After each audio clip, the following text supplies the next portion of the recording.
Hello, bonjour, savant. How are we today? It is Thursday, April the 10th, 2025. I'm getting ahead of myself here. Um, and we're in southwestern Ontario, Canada, by the beautiful shores of Lake Huron. This is a second day of snow. It's starting to die down as I'm looking out my big window here. And yeah, the snow has pretty much melted off of the ground. At this point, the ground has been warm for a while, so even though we get a little bit of snow, it doesn't really stay too long. And as I said before, this is typical to have a last big snowstorm in the beginning, usually the first week or so of April. So not concerned. Been there, done that with the Canadian weather. Because we're Canucks, eh? We're used to these things. So I'm coming on today. Just got back from my dance class. A lot of fun. Always feel good. Energy up and high. From time to time, the physical body goes through shifts and changes, the cellular molecular rate, so that we can keep up with the energy coming on to the planet. The spiritual takes precedent over the physical. So in our physical lives, there are times when we're kind of rotating certain thoughts or bandwidths within us and out of us. So there's this auric reference or plane of thought where we understand certain things about ourselves and thus others, and other times we don't. It's just, a mystery. Why did that person say or do that? I just don't get it. It's so confusing. It's irritating. I don't understand. Why did they do that? But everybody's had a different level of psychological control and trauma than everybody else. We come in with different genetics. We come in with different quantities of light, or quotients, as you've heard us say before. Many of us come in with a lot of damaged DNA, and others come in a higher, freer way. Like the cellular molecular way is freer and easier. It's not so jammed up as others' genetics or DNA. Their light cell energy bodies, sometimes they're a little damaged and they don't function properly. And sometimes we find this, annoying with each other. We don't have the patience to deal with each other because we don't get it. We don't understand it. Well, I know how to do that. How come you don't? That sort of kind of thing. But when we come in here from a higher way of being, we have a better understanding of the thought waves and the thought situations that go on here on your world and on your planet. So as we're going through this shake up, shake down, this traditional role playing, this whole evolutionary thought process, it takes us a while to grasp the concept of what is actually going on here. It doesn't feel good when we're in confusion, does it? It's kind of muddled. Our brain is muddled. Our emotions are bouncing all over the place. We don't get it. We can't align with other people's thought waves. So we just label them as crazy. They're crazy. They don't think like me. They don't act like me. They don't dress like me.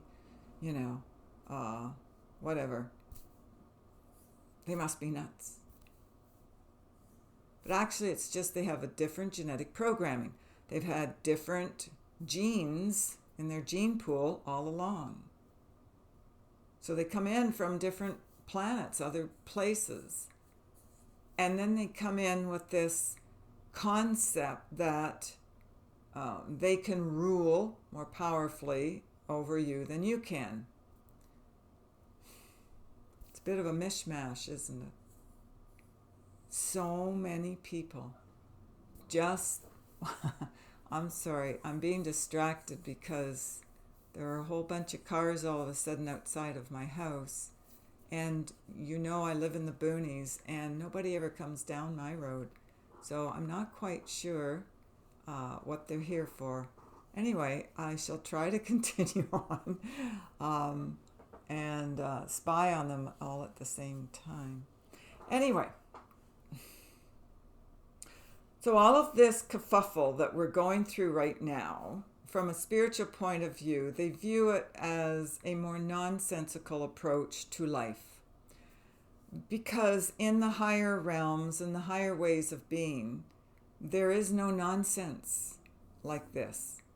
There is a certain way of educating. There's a certain way of behaving. There's a certain way of being that is of a lower, more degrading way. And then there are sometimes, ways that are higher ways of being. So it can all seem confusing. Oh, we've got quite a melting pot here. So to be clear, we need to understand the psychological differences here. And I know we've been focusing a lot on psychology lately, haven't we? It's kind of sort of what we've done all along, but we're getting into it more and more and more in depth, in descriptions, in the labels that your medical community like to put to these distortions in the higher realm, as we like to call it. When we can understand the psychological controls, the limitations, the fields of nonsense to mess with your mind so you don't think clearly anymore, when we can start to understand and see through the confusion and the kerfuffles and the craziness, because it's abounding quite heavily right now. I was guided to see this information about Canada. I'm from Canada, eh? And the concept is that Canada's really struggling right now. And we are. It is true. It is very, very true. We used to be the land of plenty and happiness. We were the happiest country. We had the lowest rates for buying a house. We had the best health. We're out we're nature people. And we go out in the bush and we camp. We have so much abundant water, forests, trees, rocks. That keeps you sound-minded. It keeps you sane. And yes, I grew up knowing that as soon as I was done school, I'd get a job. And either I'd get married and get a house, or by myself eventually have a house. I've done both. Things weren't expensive. It was easy. And then when I was, just before I got married, that was back in the 80s, early 80s. So at that time I switched jobs. I wasn't working for the Bell. It was a monopoly at the time. I was in Toronto at the time. So I got out of that office work. I'm not an office worker type of person. I'm very good at admin and organization, but 9 to 5 doesn't work for me. It's very stifling, in my opinion. No disses for office workers. It's just me. It's not you. And so I went into real estate. I do love real estate. And the very first place that hired me out of school, once I was done school, got hired. And in the very first meeting, the woman who was one of the heads of the company, I don't know if that company still exists anymore. Maybe still in Toronto it does. I don't know. But she came out and she said something, and I did tell you this years ago. I found it very upsetting what she said in the meeting. And she said, remember, this is like early 1980 kind of time frame. And she said, from now on, we're only going to build, because this was a company that built houses and buildings, and they had their fingers in everything. Okay, so it wasn't just real estate. They were a builder. They were a very large company. She says, we're only going to build these big, gigantic homes from now on. And she showed us the plans of these homes. And we're all kind of like, why would anybody buy a house that big? They were huge. I mean, who does that sort of thing? One, the expense. I mean, but how do you fill up a home? You don't have enough people. It's just empty, wasted space. And we couldn't wrap our minds around it at the time. And she just said, look, there is a plan in place. And I don't know when the plan started, but this is around 1980 is when I was told this. The middle class is gone.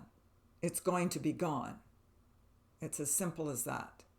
So we're going to build, we're not going to build our average Canadian type of home anymore for a single family dwelling. We are going to build these monster homes. And they're going to cost a fortune. And this is being done because the middle class will no longer exist.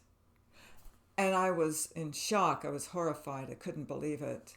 No, this can't be real. Yeah. Look around now, Canada. Okay, this has been a long time. See how long they plan things? To do you in psychological control. It's a very slow process, and yet when you look at the grand scheme of things over centuries, it's not really. It's not so much. So we are at a point in Canada now, in case you don't know, that we can't afford a house. I mean, my children's generation, I mean, thankfully they got theirs before it really got bad.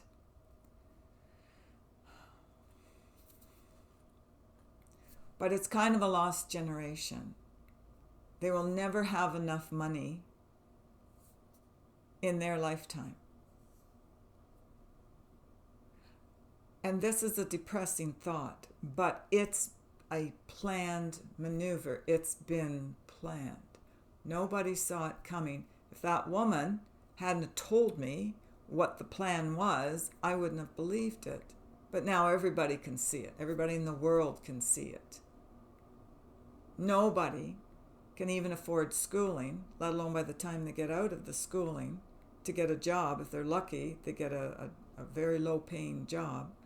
And there's no way they can buy a house now. So that's been removed. Our normal way of Canadian life is gone. Does not exist anymore. I'm part of the baby boomers. We already were established, but they're hitting at every level. It's almost impossible to manage as a retired person. We are in poverty. We live in a poverty level society. This is psychological control. You don't know what's happening to you until it's too late.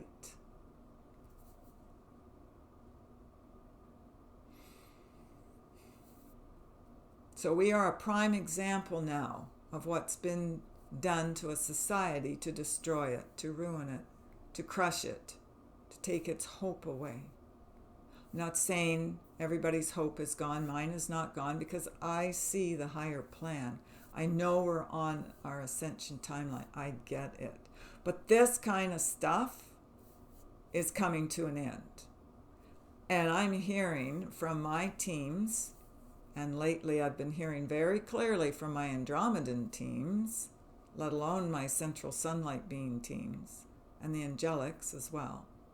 But I'm hearing from the Andromedans, this is going to be wrapped up, and shortly.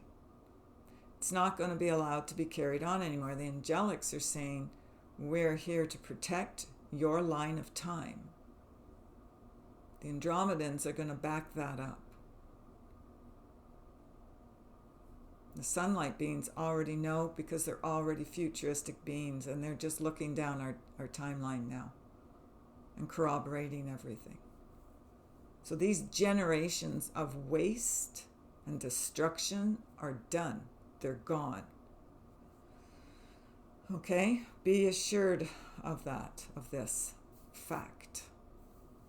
They cannot continue anymore.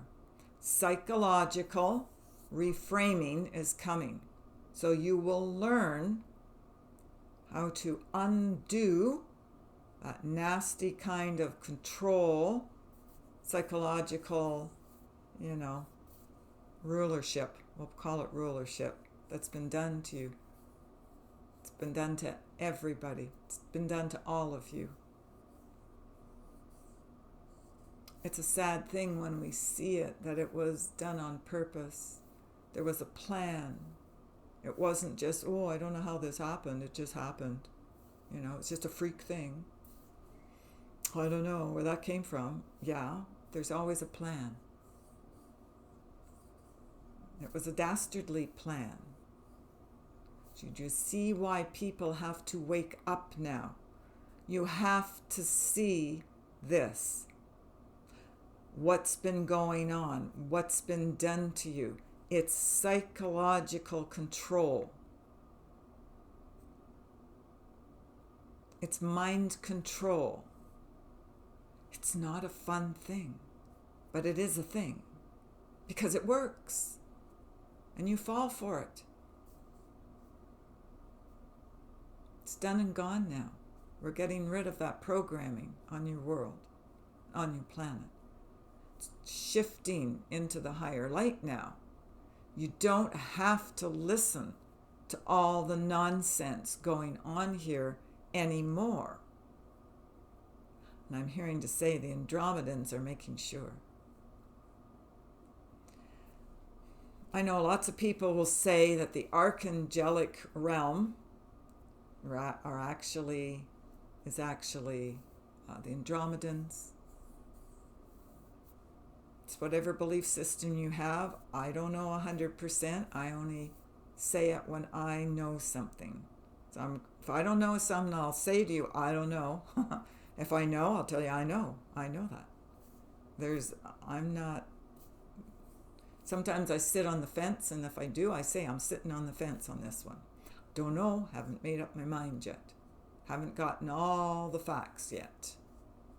And I have to know deep in my soul before I actually say, okay, this is the way it is. I know that for sure now. So all of these beings whom I've been exposed to learn about psychological control, I can tell you from a 3D Cynthia point of view, it's not been fun. I have not enjoyed it. I just want to escape from it. That's my life. Where can I run now to get away from this? But you can't, can you? Because it's everywhere. So we do this battle first within ourselves. Where have we been psychologically controlled, manipulated, brainwashed? What traumas do we have to work through? What do we need to clear to be healthy again, spiritually, mentally, emotionally, physically? What do we have to do? And you work through that on your own, with help from your friends, of course. And then you can look outwardly, as we've said before, and see where everybody else is kind of where they're at and where they're working on their healing. And there's no judgment. It's like, oh yeah, you're working on that. Yeah, I did that 2 decades ago. Oh, you're doing that. Gosh, I haven't gotten to that one yet. Oh, I don't know. I probably won't like it, but I'm going to do it anyway. It's not fun, not from a 3D point of view. But when you're done, when you're through it, when you finally can see what the spiritual lesson was about because you've spent all this time with all these other beings, and then you go, oh, yeah, I get it now. I see it. I see it clearly. I see it thoroughly. Thank you for showing me that. Now, I don't have to learn that again. I don't have to do this again. I don't have to hang around with beings like that again because I get it. And then life becomes easier. And you see through the confusion, whereas before you didn't. So there is a plan from the ascension light plan. So those who want to drag us down have a plan, but we of higher light have one as well. Can't have one without the other here. So whatever they do, we counteract too. And I'm seeing a cartoon in my mind. I've talked about this years ago as well in the old Mad magazines. Do you remember them? You have to be older like me to know that. And there was always like a little cartoon near the back of the magazine, and it was about Spy 1 and Spy 2. And they were identical. Flip the other side of the coin, flip side of the coin. And so both they were little guys. They were drawn kind of sort of like a man, but a little different. And one was all dressed in white, and one was dressed in black, all in black. And of course, the guy dressed in black was the bad spy, and the guy dressed in white was the good spy. And every time the bad spy thought, "Oh, I got one over on him this time," then the guy dressed in white, the good spy, he'd go and he'd fix the problem basically, and then it balanced out again. So they started in balance. There was one dastardly deed, a good deed, came back together, and it was balanced. Everything balanced out in the end. But it was kind of funny. These cartoons were funny because it was kind of like the Roadrunner and Coyote. It didn't matter what was done. It never worked out in the end. It just basically got erased. That's kind of sort of what we do here. So we go through all these abominations. We go through all of this training in the lower light, and then we just step out of it. We go, oh, thank you for that expression of lower light. Now I get it. I'm not confused anymore. The kerfuffles don't bother me anymore. I get it. I see why that's being done. I know what to do. I'm not upset about that anymore. The emotionality is balanced. It's taken out if it's too extreme, and it's balanced.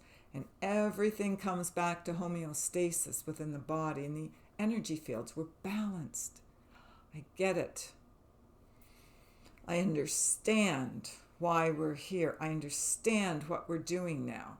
Nothing can hurt me now because I get it. There can be no more control over my mind or my third eye because I get it and I know what to do now.